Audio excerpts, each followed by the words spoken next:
19h45, la barrière Info Soir, messieurs, dames, bonsoir et bienvenue à cette nouvelle session d'information du mercredi 21 février 2024. La directrice exécutive de l'ONG Femmes, Action et Développement a animé un point de presse ce matin dans les locaux de la dite ONG. L'objectif de cette sortie est de faire le point sur la participation de l'ONG FAD Niger à la 87e session du comité pour l'élimination de la discrimination à l'égard des femmes. Le compte-rendu de cette sortie médiatique, c'est avec Nafissatou Yahya et Soumaïla Abdoulaye.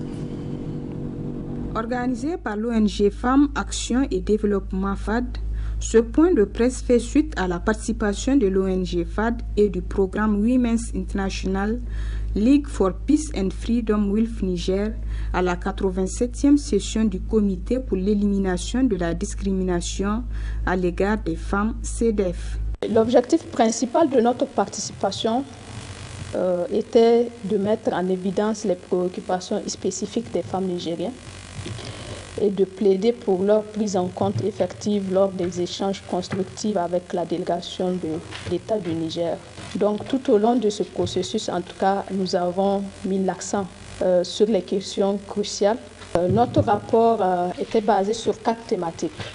On a mis l'accent sur l'éducation, particulièrement l'éducation de la jeune fille.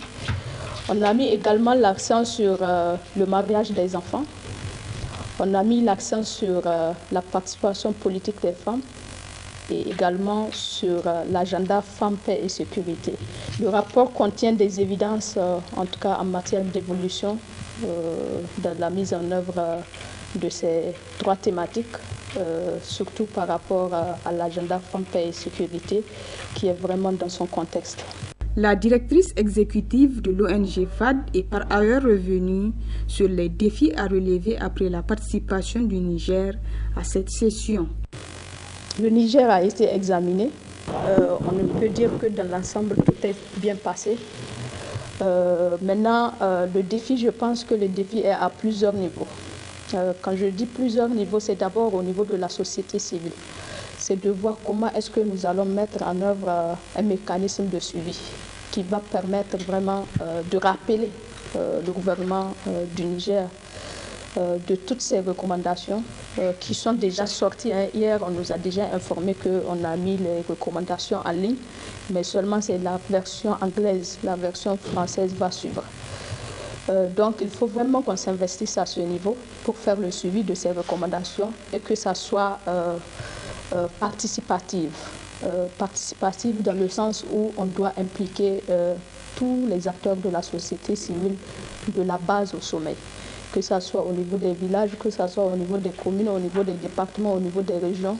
Il faut qu'on arrive vraiment à vulgariser ces recommandations et vraiment mobiliser les acteurs pour qu'on puisse faire le suivi et accompagner l'État dans la mise en œuvre de ces recommandations.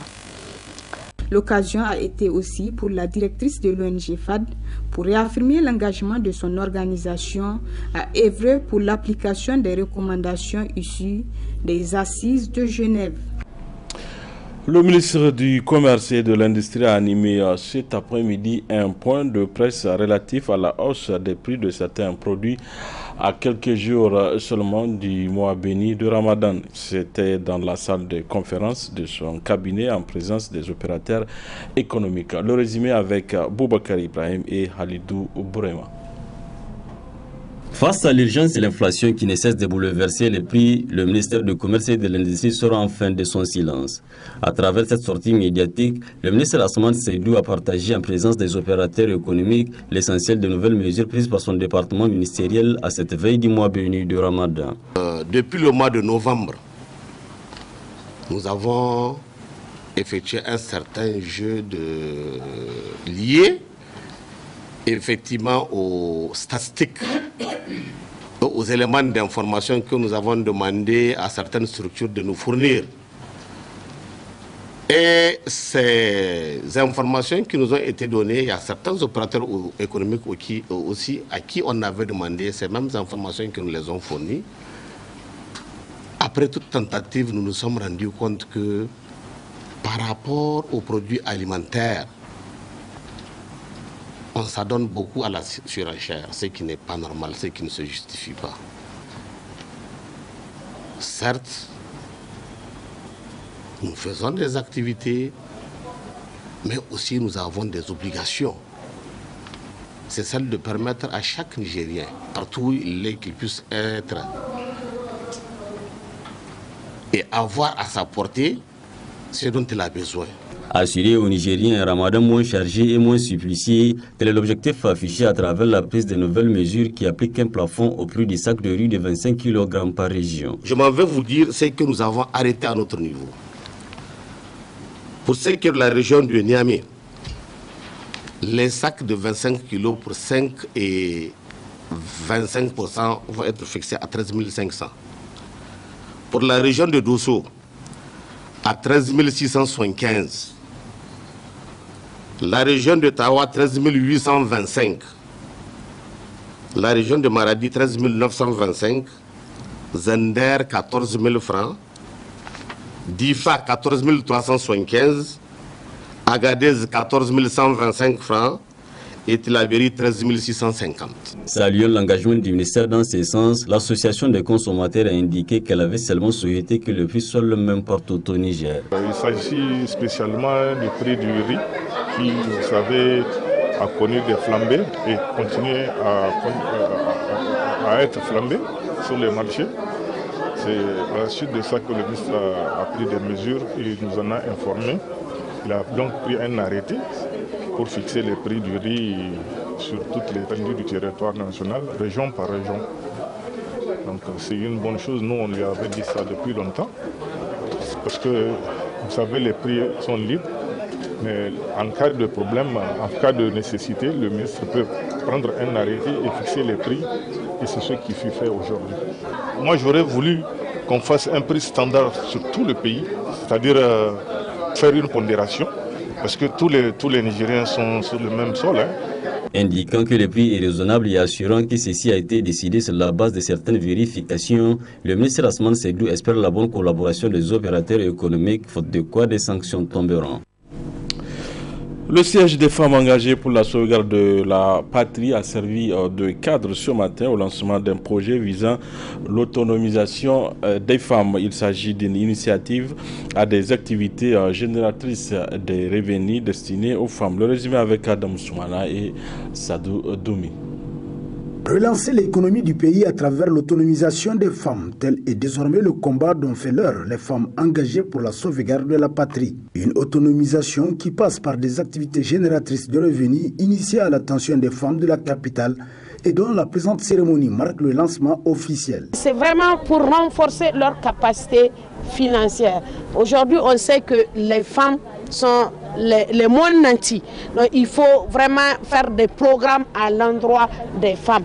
Et mieux, nous demandons vraiment au gouvernement qu'il y ait un œil regardant vers les femmes, qu'il y ait des programmes pour renforcer les capacités des femmes et des jeunes.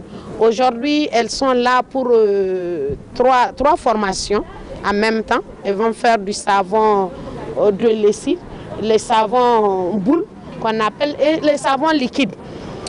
Et ce qu'on demande au gouvernement, nous allons faire, nous allons produire, nous allons accompagner ces femmes pour produire. Mais le problème qui se pose, c'est l'écoulement. Nous demandons vraiment au gouvernement, aujourd'hui, les services étatiques, au lieu d'aller acheter des produits qu'on nous exporte de l'extérieur, et même avec l'embargo, on a vu les limites, parce qu'on s'est confronté à des pénuries. Aujourd'hui, nous, femmes, nous allons produire. Ce qu'on cherche, c'est que les services étatiques, au lieu de commander auprès des industries extérieures, c'est de venir vers les femmes pour pouvoir quand même renforcer leur capital. L'une des formatrices a, en marge de cette cérémonie, bien voulu édifier l'assistance sur la procédure de leurs activités. On prend de l'huile végétale, on a l'huile de végétale et l'huile de palmiste, on a acide sulfonique, on a la glycérine, on a le détergent et on a le parfum du choix. Et ensuite, nous avons nos moules pour diviser les savons.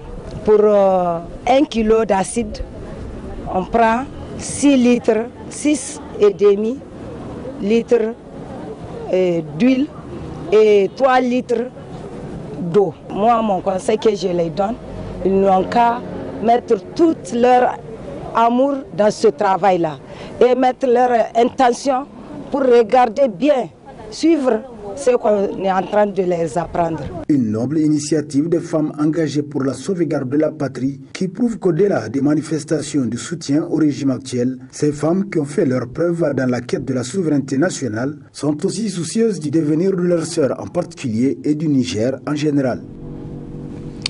Aujourd'hui, mercredi 21 février 2024, est une journée dédiée à la langue maternelle. La journée internationale de la langue maternelle a été instituée par l'UNESCO pour promouvoir la langue maternelle à travers le monde. Au Niger, cette journée est célébrée à un moment où les autorités accordent un intérêt particulier aux langues nationales. Plus de précisions avec Hassan Saleh Mustafa.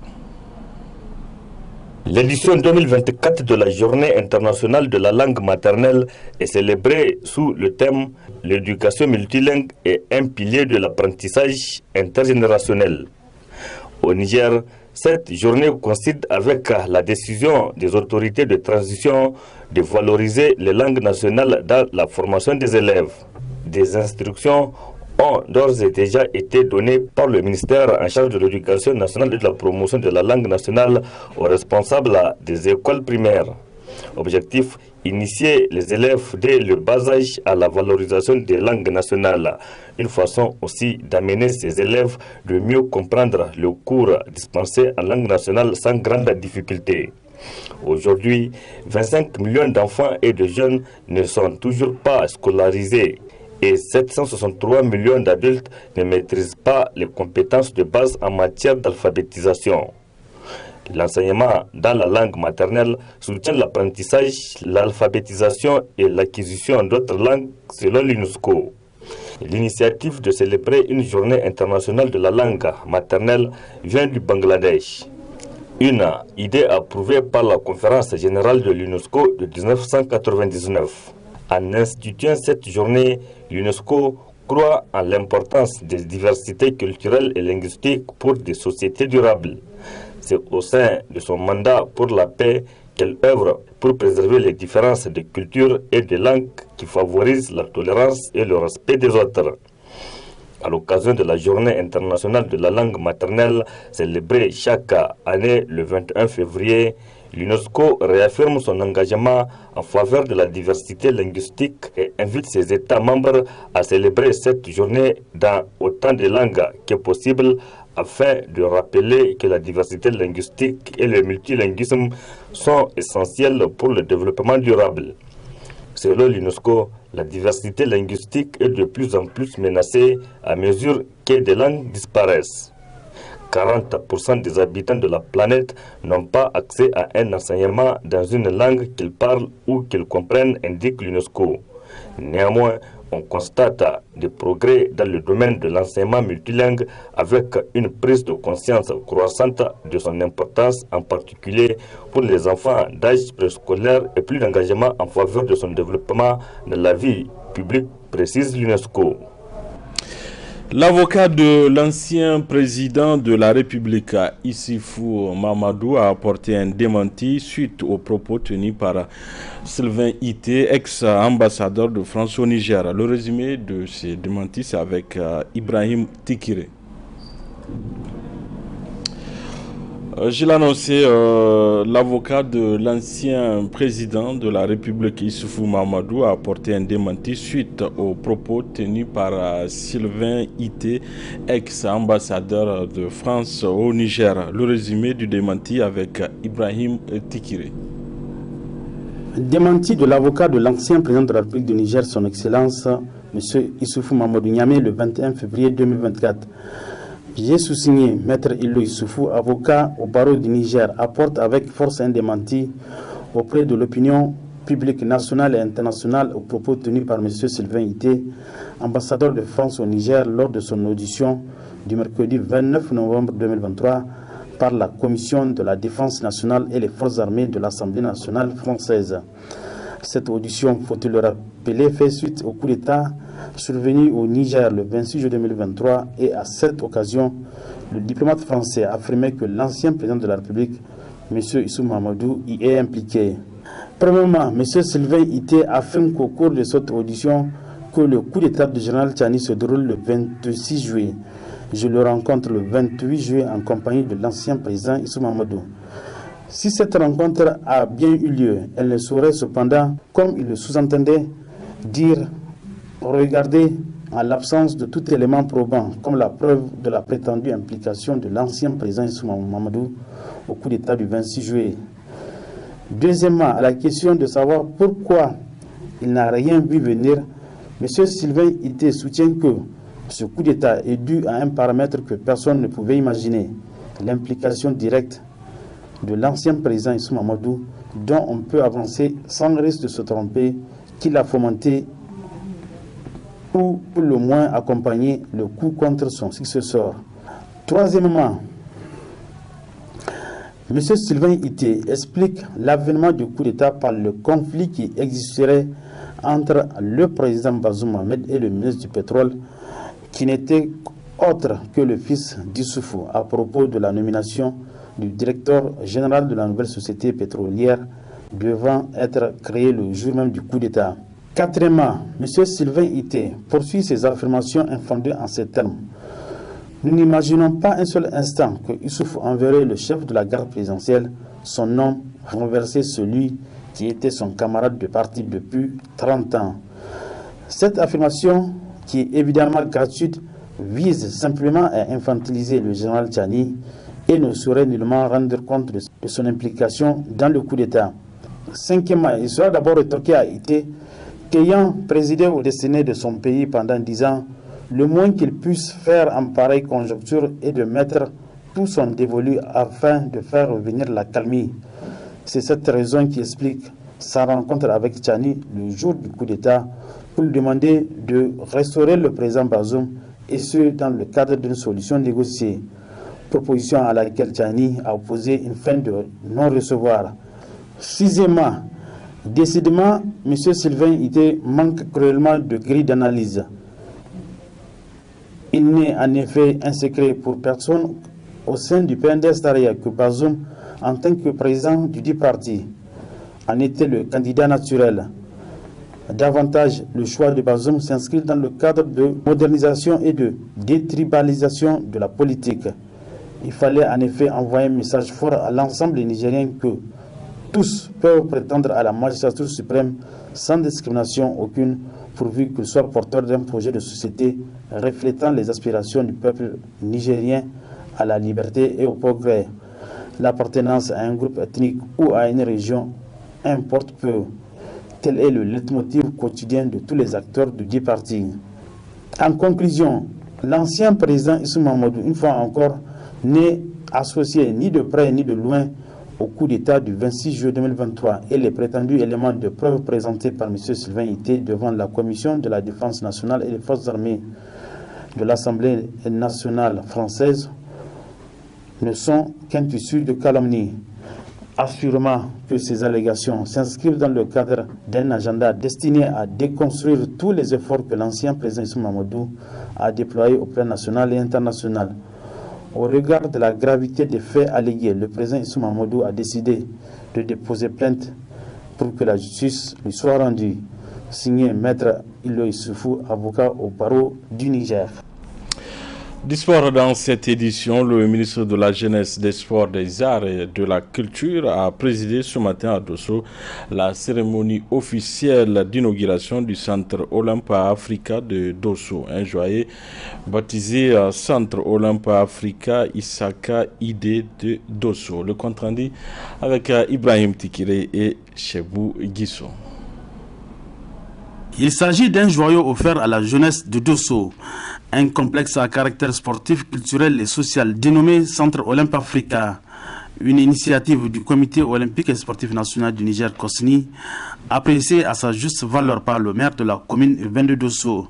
C'est l'occasion, pour moi, au nom de l'ensemble de la population de la cité de Koy et de la jeunesse dossolaise en particulier, de vous souhaiter la bienvenue à votre délégation et à toutes et tous ceux qui ont fait le déplacement ici sur Dosso. Ce sont les populations et une jeunesse comblée qui vous disent merci. Le Niger fait partie des rares pays à bénéficier de la construction de 2 centres Olympe Africa à Niamey et celui de Dosso baptisé Centre Olympe Africa Issa-Kidé.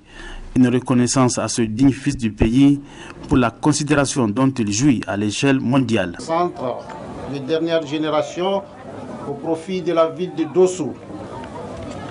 Ce complexe sportif d'un coût de 127 millions de francs CFA occupe une superficie de plus de 8 hectares et dispose de plusieurs installations sportives et des espaces réservés au maraîchage.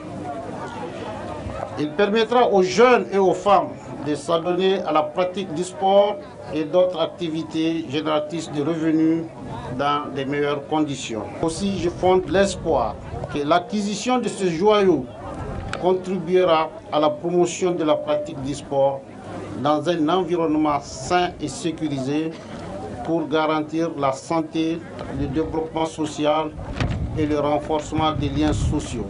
Avant de terminer mon propos, je voudrais féliciter au nom du président du Conseil national pour la sauvegarde de la patrie et du gouvernement, le président du COSNI et toute son équipe pour les efforts qui ne cessent de déployer pour la visibilité et le rayonnement de notre pays dans les compétitions internationales. En prenant la parole devant l'assistance, le président du COSNI a rappelé d'abord les missions du COSNI avant de s'appesantir sur le processus ayant abouti à la construction du Centre Olympe Africa de Dosso. Aussi, Alhaji Ide Issaka a témoigné sa reconnaissance aux autorités nigériennes. Après la création du premier Centre Olympe Africa à Niamey en 1996, le Centre Olympe Africa de Dosso fait du Niger le 4e pays africain à bénéficier de la construction de 2 centres. Exception faite du Soudan qui en dispose 3. C'est vous dire toute la considération dont jouit notre institution, le COSNI, auprès de sa hiérarchie internationale. Après les allocutions, s'en est suivi la coupure de ruban de ce joyau entièrement dédié à la jeunesse et aux femmes de la cité de Jarmakoy. Une visite guidée du Centre Olympe Africa Issa-Kidé de Dosso a permis au ministre en charge des sports, au gouverneur de la région de Dosso et aux invités de découvrir les différentes composantes du dit centre. La conciliation, c'est le thème de notre rubrique hebdomadaire, la chronique juridique de cette semaine, un thème développé par le magistrat Nani Soli Aboubakar Sidikou. Très bonne réception à vous.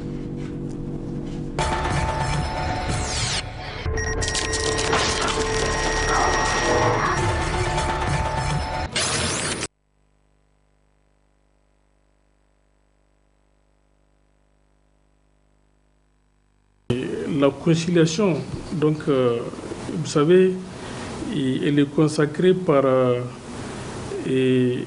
d'abord, donc il y a la loi donc portant code de procédure civile, donc à ses articles 446 et 480, et qui prévoit la possibilité, en tout cas pour les juges, de faire la conciliation. Le préliminaire de conciliation, donc, il est consacré par ces articles, l'article 446 et 480 du Code de procédure civile. Puis, il y a la loi 2015-01 du 13 janvier 2015 portant statut de la chefferie traditionnelle en République Niger. Il y a aussi la loi numéro 63-18 du 22 février 1963 sur la procédure à suivre devant les justices de paix.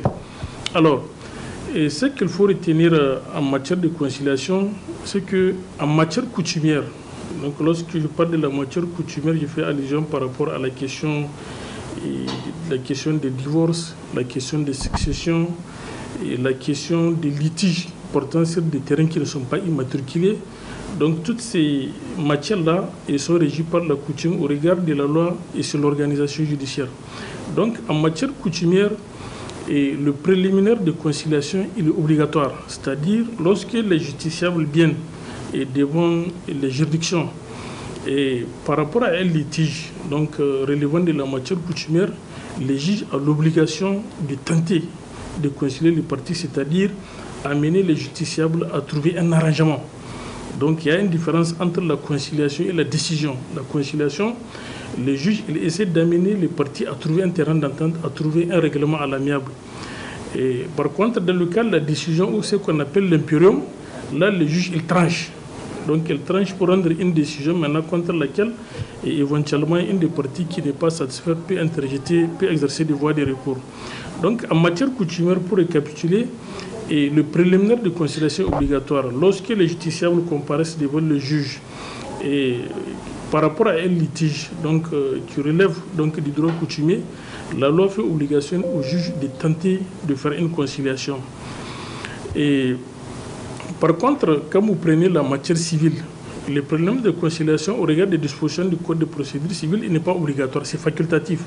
Mais rien n'empêche aux parties donc, de venir devant les juges lorsqu'ils ont un litige qui relève du droit civil. Rien n'empêche aux parties de venir devant les juges pour lui demander et de tenter de faire une conciliation entre eux. Mais c'est facultatif. Voilà. Maintenant, avant d'arriver donc au pouvoir de conciliation proprement dit des juges, je voudrais quand même un peu, puisque c'est ça le thème de cette interview, je voudrais un peu qu'on parle du pouvoir de conciliation des chefs traditionnels. Alors là, vous savez, les chefs coutumiers ou les chefs traditionnels, de par la loi numéro 2015-01 du 13 janvier 2015 portant statut de la chefferie traditionnelle au Niger, les chefs traditionnels sont des auxiliaires de l'administration. Ça, c'est un. Deuxièmement, ils sont aussi considérés de par leur statut comme étant des magistrats de l'ordre administratif et de l'ordre administratif. Et la loi portant statut de la chefferie traditionnelle, en son article 18, donc, a prévu que les chefs traditionnels ont pouvoir de conciliation en matière coutumière, en matière civile et en matière de transactions foncières. Ici, lorsqu'on parle de transactions foncières, on fait allusion aux transactions portant sur des immeubles qui ne sont pas immatriculés. Lorsque l'immeuble est immatriculé, par exemple, lorsqu'il y a un acte de cession ou un écrit, donc là, ça ne relève plus donc, du droit coutumier, mais plutôt du droit civil. Alors, qu'est-ce qu'il faut entendre par chef coutumier? Donc toujours l'article et la loi portant statut de la chefferie traditionnelle a défini donc ce qu'il faut entendre par chef traditionnel. Au terme donc de l'article 2 du statut de la chefferie traditionnelle, on entend par chef traditionnel et les chefs des cantons, les chefs des villages, les chefs des tribus, les chefs des quartiers, des fractions, les chefs des secteurs, les chefs de groupement, les chefs de province et de sultans.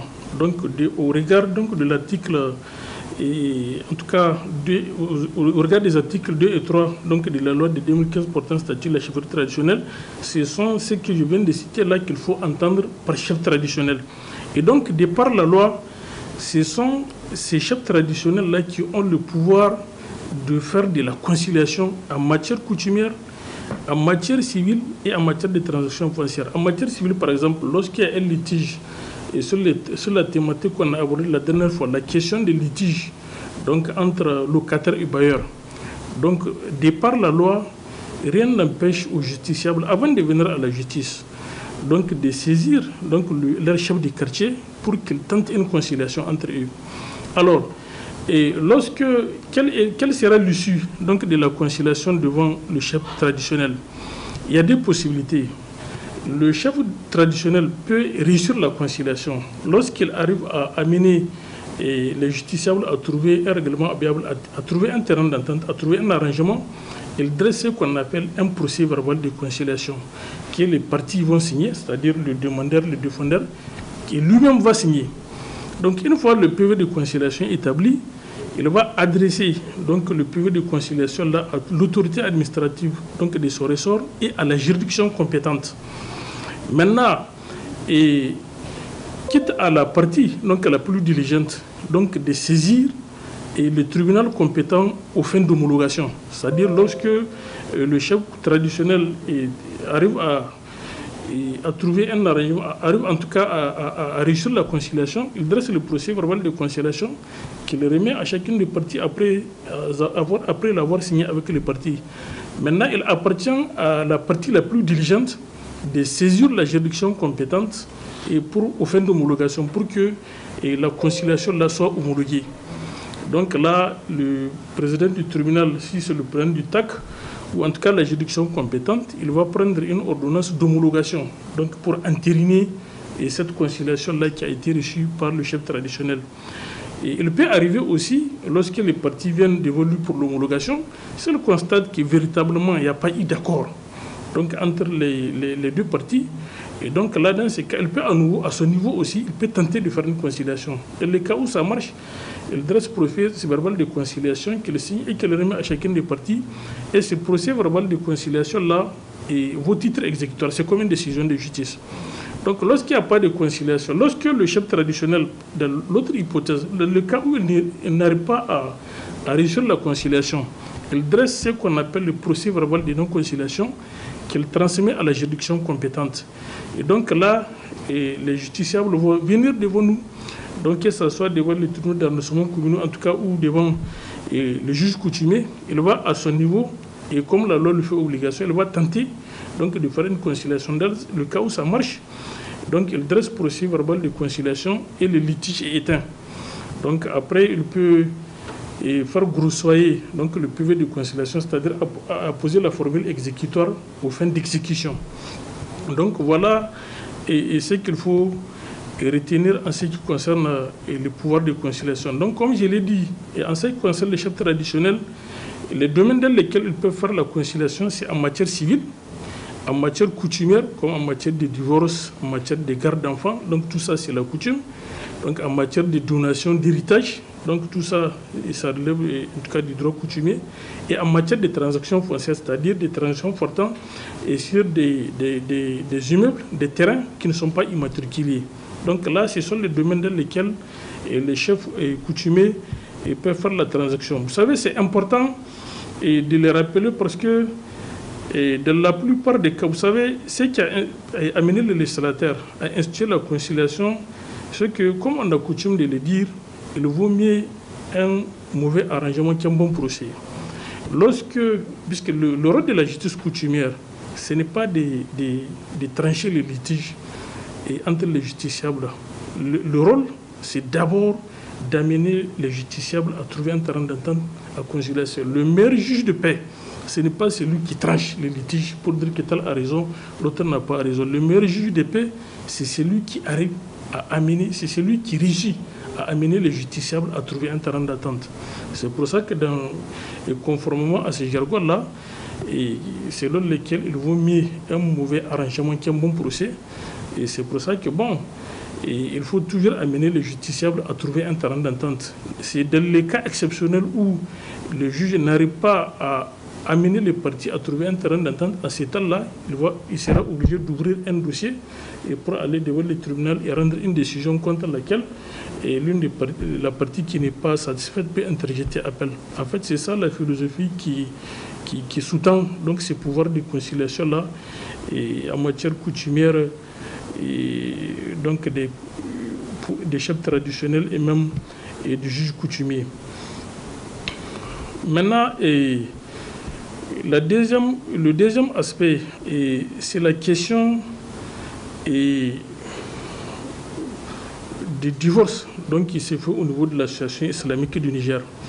Alors, donc à ce niveau, ce que je voulais apporter comme précision, c'est vrai, dans la pratique, lorsque vous remarquez, vous allez constater que de plus en plus, en tout cas, les justiciables donc, vont vers l'association islamique, soit pour des questions de divorce, et soit pour des questions de garde d'enfants ou même de succession pour régler le problème.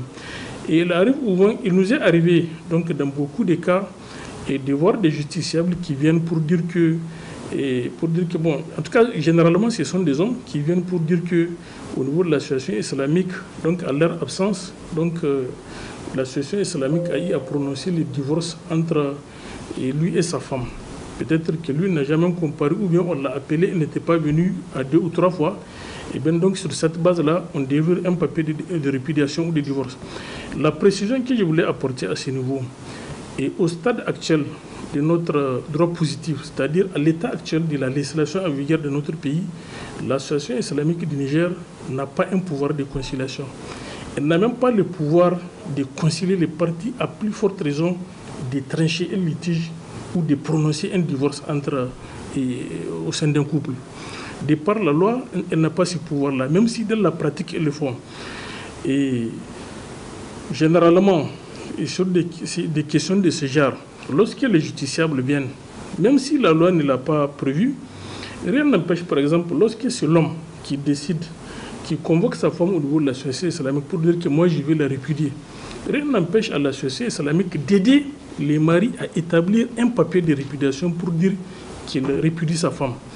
Mais lorsque, par exemple, la femme convoque son mari au niveau de la société islamique pour un divorce et que le mari dit qu'il n'est pas d'accord, il n'est pas prêt à divorcer, le bon sens, la sagesse voudrait que l'association islamique oriente le couple vers la justice pour qu'elle ouvre un dossier et qu'elle rende une décision contre laquelle la partie qui n'est pas contente peut interjeter appel.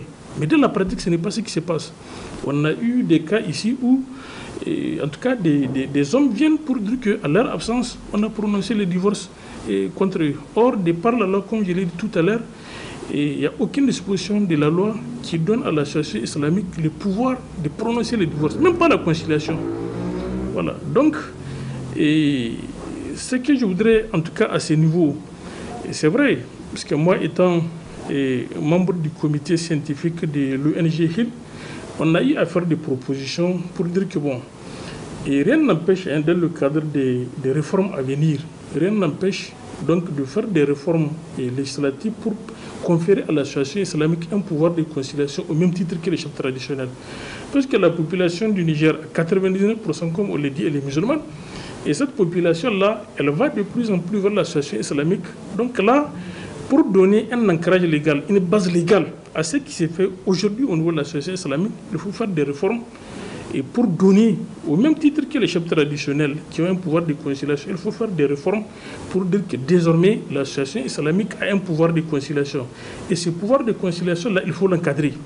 Il faut l'encadrer en ce sens que on ne doit pas donner un chèque en blanc pour permettre à l'association islamique de pouvoir décider, c'est-à-dire l'encadrement, c'est quoi? Il faudrait exiger à ce que, même lorsqu'il y a une conciliation entre deux parties, au même titre que le chef traditionnel, il faudrait que les justiciables viennent à la justice pour qu'on vérifie donc cette conciliation-là, en tout cas pour qu'on vérifie les termes de l'accord afin d'homologuer ou pas.